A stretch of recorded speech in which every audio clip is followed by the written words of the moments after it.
I understand and I suspect that you're at different places in your groups in terms of sharing stories, getting to know one another.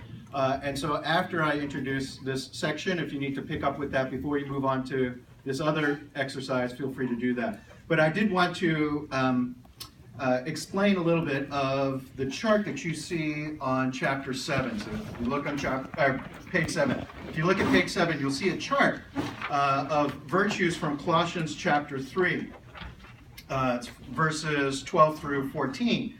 And it's a point in Colossians after the Apostle Paul had written for a couple of chapters on who Christ is and the sufficiency of Christ over all things for salvation and our transformation.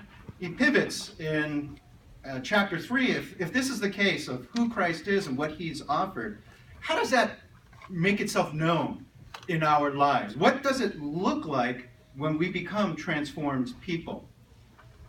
Now, perhaps you have gone to a new workplace and maybe you took some kind of diagnostic test at the beginning to find your skill, some kind of strength finder thing.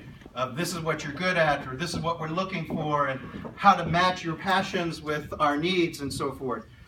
In many ways, this is something of a diagnostic test for us, this little section of what it looks like to be transformed. And so we kick-started you by turning it into a literally diagnostic test with questions on the side. So being God's chosen people, how do I relate to other people with the recognition that I'm God's chosen representative to them? You'll see that the section in Colossians 3 falls into 3 categories. This is first category of identity, who we are in Christ, as a reminder that all foundation of transformation is rooted in our identity in Christ. Identity as being God's chosen people. Identity as being made holy by God. And identity as those dearly loved by God. We are able to love others as we are filled with the love of God ourselves. And as we find our identity rooted in Christ, that manifests itself in some representative qualities. What would the image of God look like in a person when it's unfettered and free? Now, this is not a comprehensive list.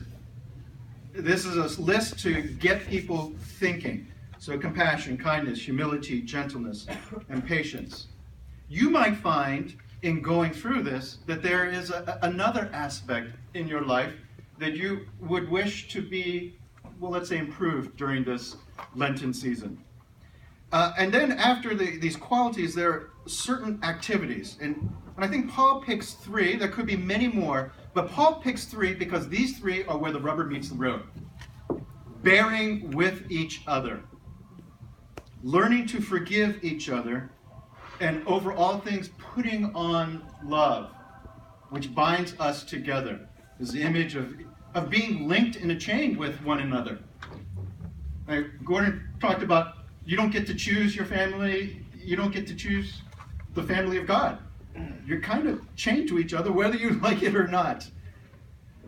And so what it would look like to not just have that as a fact, but to have that as a step of faith on your part, to actually step into that reality, that I am now bound to others in the family of God.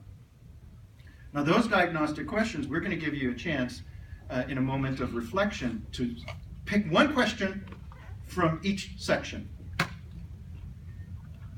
One that sticks out to you as particularly meaningful. You might want to reframe it to make it even more helpful to yourself, and feel free to do that. But pick one from each area.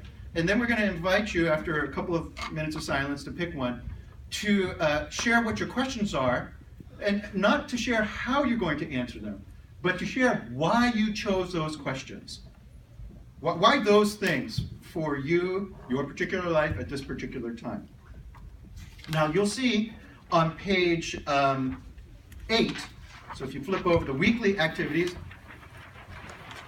you'll have an opportunity to reflect again on the sermon and start working more deeply through this exercise in Colossians 3.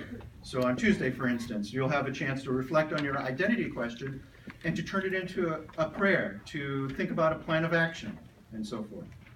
And that's a general pattern. There'll be opportunity for you through the week to actually take what you've discussed and to dive deeper into that. All right.